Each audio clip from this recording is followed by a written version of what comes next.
আর মিঠি সোনা বসে পড়েছে নবান করবে বলে। আর জ্যাক বসো দিচ্ছে। হ্যাঁ এই যে আমার মিঠিকে দেওয়া হয়েছে, মিঠি খাচ্ছে।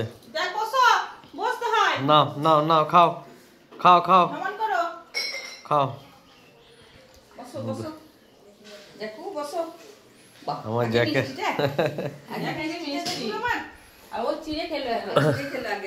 খাও খাও খাও। হ্যাঁ নবান হচ্ছে দুজনের, আর পাপি আর নবান করাচ্ছে বসে বসে, আর ওইদিকে মা বসে আছে, আমার বেটা ফোন নিয়ে ব্যস্ত। কে নাও জ্যাকু খাও। হ্যাঁ জ্যাকু খাওয়া ধীরে ধীরে। আর আমার গলায় লাগাবে সব জিনিস খাওয়ার টিপটপ, ও শুকে যাবে। মিঠি আমার দেখো ভালো, মিঠিও কিন্তু খুব সুন্দর নবান করলো, সব খেয়ে নিল ফলমূল থেকে আরম্ভ করে। হ্যাঁ চিড়ে টিড়ে। তুমি যদি না খাও একটু দেবে ওকে মিঠিকে। মিঠিকে দেবো না না এখন খাক, এখন খাবো। মিঠিকে দিয়ে দিচ্ছি রে।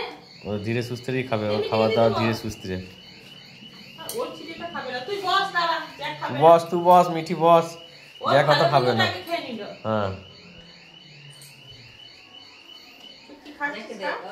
দেখো আমার মিঠি, দেখো পাত একদম পরিষ্কার করে দিল।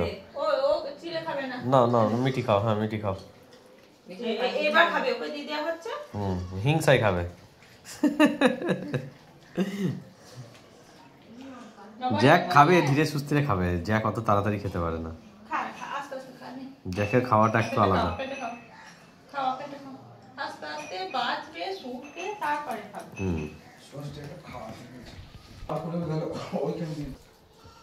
মিঠির খাওয়া হয়ে গেল, মিঠি মায়ের কাছে গিয়ে বসলো, আর জ্যাক আমার এখন আস্তে আস্তে ধীরে ধীরে খাচ্ছে। বেশি খাওয়া ভালো নয় মা, নবান প্রসাদ খেলে একটু ঠিক আছে, বেশি খেলে শরীর খারাপ করবে না। মাছের ঝোল ভাত আছে তোমাদের জন্য আলাদা করা হয়েছে, চিন্তা নেই, খাবে। এবার ছোট ছানাগুলো বাড়ির সবাইকেই নবান্ন করাতে হয়।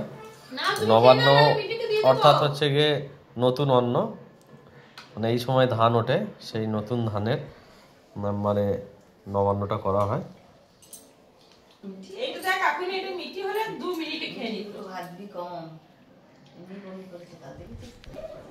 জ্যাক আর পারলো না খেতে, তাই মিঠিকে দিয়ে দেওয়া হলো, মিঠি উদ্ধার করে দেবে। হয়ে গেল জ্যাক, তোমার হয়ে গেল। আর আজকে নবান্নে মা এত কিছু সব রান্না করেছে। এটা নতুন চালের ভাত হয়েছে, এইটা হচ্ছে ফুলকপি আলু মাছের ঝোল করেছে, আর এইদিকে হচ্ছে গিয়ে এসব ভাজা ভুজি সব রকমের আছে, ওইদিকে মাছ আছে, এদিকে সব গুড় পিঠে, হ্যাঁ শাক ভাজা, হ্যাঁ পায়েস, এইসব নানান রকম সব আছে। তো আমার জ্যাকের খাওয়া হয়ে গেছে, মিঠিরও খাওয়া হয়ে গেছে।